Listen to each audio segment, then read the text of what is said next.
इख्तियारात इंसान को के ज़र्फ़ और हौसले का इम्तिहान होते हैं। अब ये जो ज़र्फ़ और हौसला ये सारा आपके किसके साथ जुड़ा हुआ है? आपके यकीन के साथ और आपके कदरों के साथ। जितनी अच्छा ईमान होगा, अगर आप इस बात को यकीन करें कि अल्लाह वहदहू ला शरीक ला हैं और अल्लाह ही सबसे बड़े हैं और अल्लाह हर चीज़ को देख रहे हैं, तो ये जो यकीन आपका बनेगा, इस यकीन के ज़ेर असर जो आपकी कदरें बनेंगी, आप कोई भी ऐसा काम करने से पहले इस बात पे खौफज़दा हो जाएंगे कि अल्लाह देख रहा है।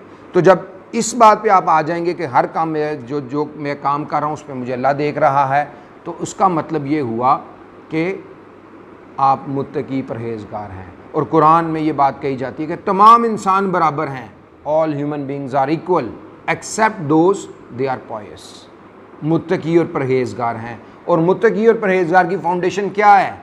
उसकी फाउंडेशन ये है रासुल हिकमत महाफ़तुल्लाह, सबसे बड़ी दनाई अल्लाह का खौफ है। जैसे ही आपने ये बात अपने यकीन में बना ली, यकीन में पुख्ता तौर पे इसको रासिख कर लिया कि हर काम में मसलहत है, अल्लाह ही सबसे बड़े वहदहू ला शरीक ला रब्बुल जलाल हैं, तो यकीन उससे जुड़ी हुई कदरें, आप चोरी नहीं करेंगे, आप धोखा नहीं देंगे, आप झूठ नहीं बोलेंगे, आप बदअंती नहीं करेंगे, आप हर इंसानियत की फ़लाह के लिए काम करेंगे, आपकी ऐसी कदरें बन जाएंगी।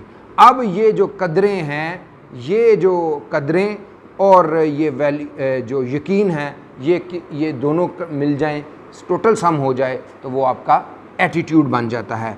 एटीट्यूड बेसिकली रद्द-ए-अमल है। जैसे हमने कहा कि आप ज़िंदगी में किसी भी शख्स के साथ जो भी होता है उसके दो हिस्से हैं। एक हिस्सा वो है जो उसके साथ हो रहा होता है, दूसरा हिस्सा उसका वो होता है जो उसके जवाब में वो उसका करता है। हम इसको अक्सर ये बात जो एस्पिरेंट्स हैं वो बताते हैं कि जब आप एक अमल करते हैं, जब आप एक एक्शन करते हैं, तो इस एक्शन के अंदर जब आप एक्शन को परफॉर्म कर लेते हैं, परफॉर्म करने से पहले आपके पास एक फ्रेम ऑफ रेफरेंस होता है।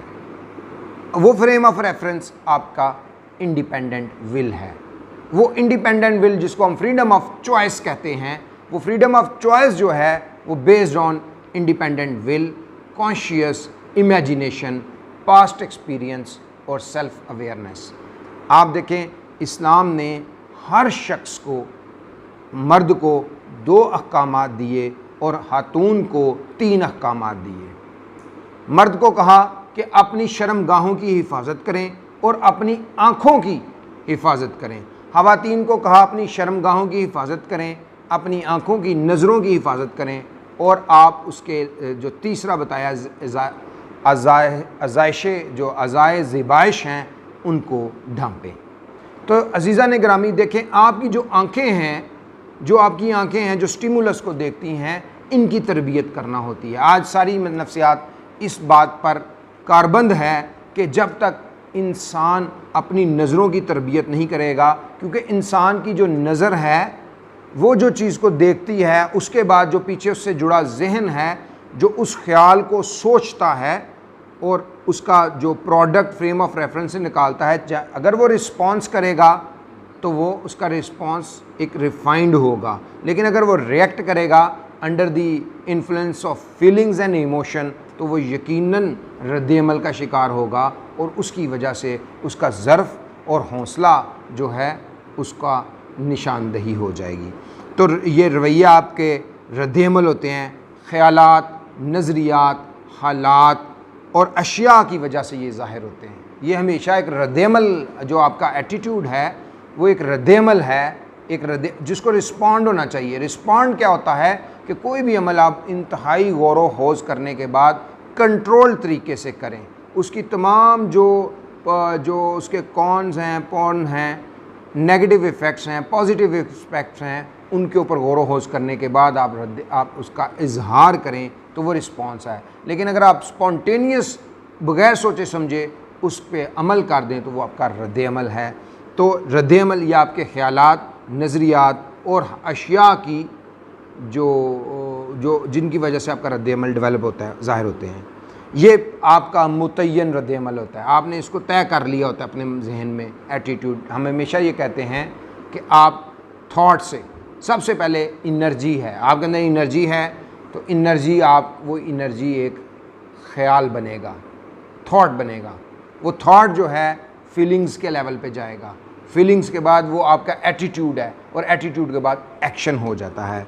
तो ऐसा क्योंकि अगर आपने अपने रवैये में ये बात तय कर ली कि मैं ऐसा करूँगा तो ऐसा हो जाएगा, वैसा करूँगा तो वैसा हो जाएगा, यानी कि ऐसा रद्दअमल जो एटीट्यूड है उसमें आप स्पॉन्टेनियस कोई काम कर दें। इस सिचुएशन आई, आप उस हालात के ऊपर आपने सुबह सोचे समझे बगैर जो उसके ऊपर कर दिया वो आप कर रहे हैं। ये पॉजिटिव भी होते हैं, नेगेटिव मस्बत रद्दअमल भी होते हैं। मसलन अगर आपने किसी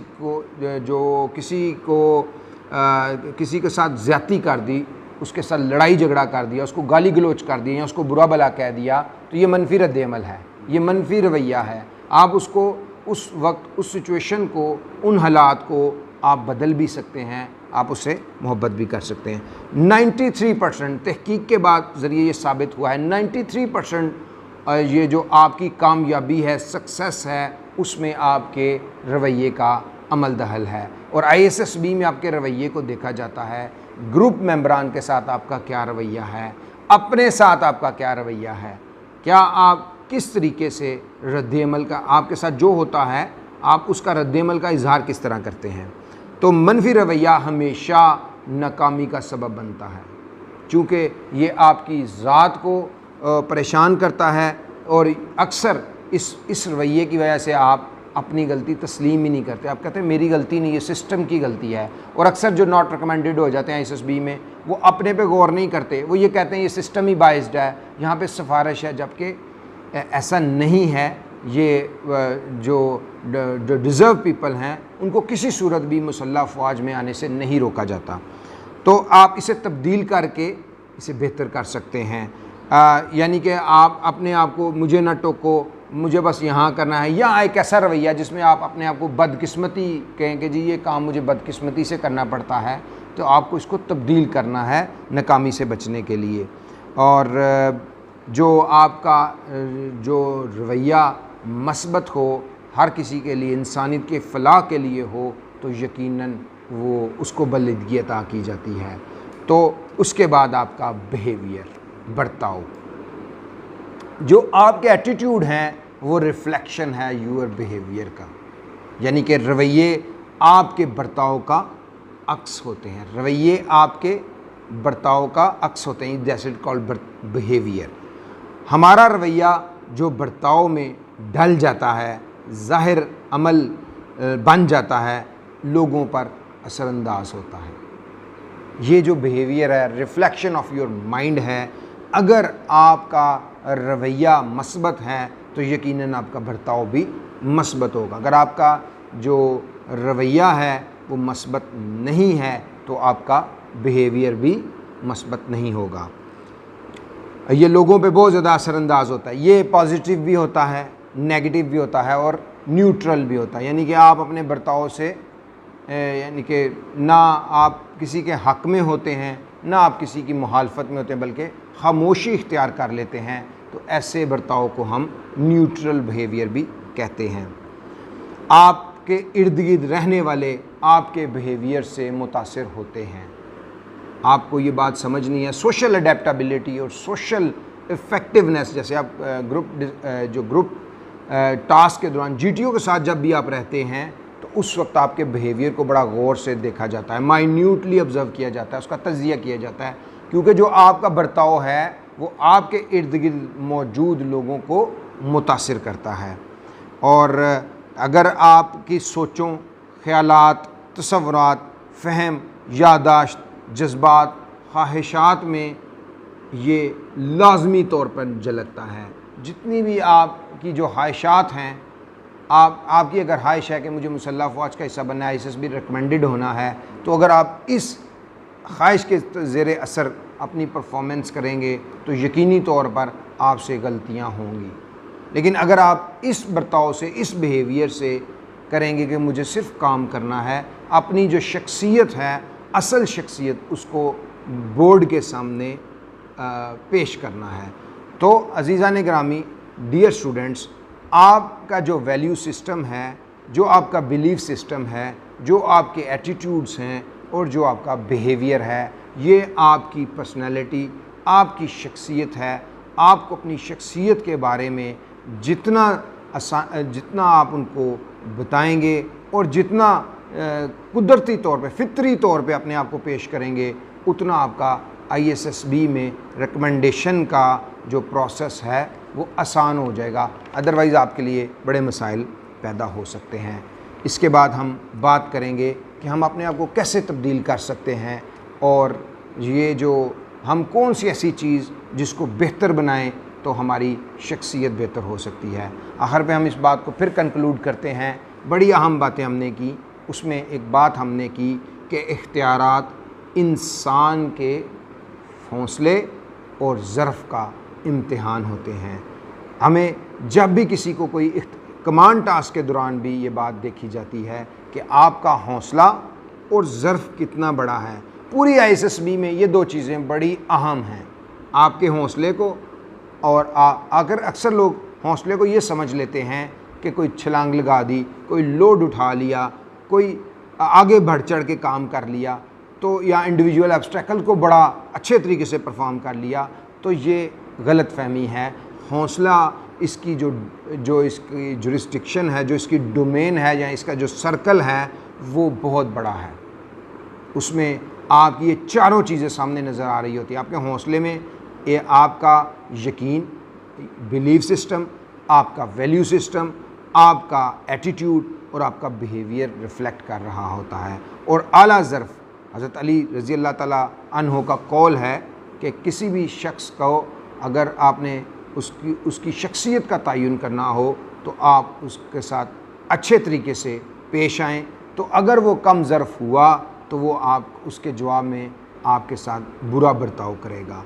तो ये जो ज़र्फ़ है ये बड़ा अहम है। अगर आपने इस बात को समझ लिया कि हम अपने फ़हम और अपने हौसले और अपने ज़र्फ़ को कैसे मजबूत कर सकते हैं, जितना आप इसको आप डे टू डे लाइफ में जितने भी लोगों के साथ मामलात करते हैं उनमें आप इन दोनों चीज़ों को चेक करें, आपको यकीनन आपकी शख्सियत के बारे में पता चल जाएगा कि आपका हौसला और ज़र्फ़ कितना है। उसके अलावा जो आप अपनी ज़िंदगी में जो आपके साथ रद्देमल, जो आपके साथ अमल होता है, उसके जवाब में जो आप रद्देमल का इजहार करते हैं, इसको भी सोच समझ कर करें। यकीनन ये आपके लिए बेहतर होगा और अपनी हकीकत को पा जाएं। और अगर आप अपनी हकीकत को पा गए तो फिर यकीनन आप बहुत कामयाब और कामरान होंगे।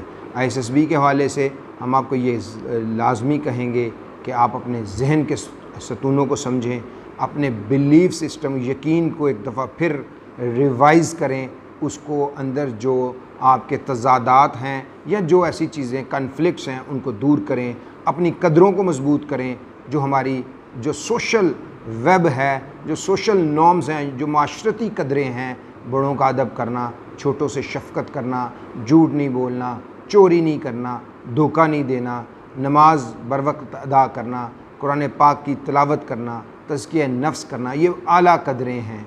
किसी की मदद कर देना और तंगी में भी और खुशहाली में भी खर्च करना। उसके अलावा जो आपके रवैये हैं, जो आपका रद्देमल है, आपने उनको भी बेहतर करना है, क्योंकि ये आपकी जो बिलीफ सिस्टम है, वैल्यू सिस्टम है, इन दोनों का सम जो है वो आपका रवैया है, रिएक्शन है, रद्देमल है और फाइनली आप अपने बर्ताव को जो रिफ्लेक्शन ऑफ योर माइंड है उसको बेहतर करें। Thank you very much. अस्सलाम वालेकुम।